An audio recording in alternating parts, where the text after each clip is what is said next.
যদি এই বসাটা জীবনের শেষ বসা হয় আর এখানেই যদি মালাকুল মউতটা হাজির হয়, আল্লাহর কসম মাহফিলে কারা কারা বসেছ, জীবনের শেষ মুহূর্তে কে কোন আমলটা করছ, ফেরেশতারা সব আমলগুলি ভিডিও করেছে, লিখতেছে, সিসি ক্যামেরায় ধারণ করতেছে।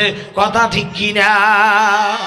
আর যেই মানুষটা রাস্তায় হাইটা হাইটা সিগারেট টানে, দোকানে বসে বসে এখন ইউটিউব আর ফেসবুকের ল্যাংটা ছবির দিকে সময়টা কাটাচ্ছে, তার সেই আমলটাও অডিও ভিডিও হচ্ছে, সিসি ক্যামেরায় ধারণ করা হচ্ছে, ওটাও লিপিবদ্ধ হচ্ছে। কথা ঠিক কিনা?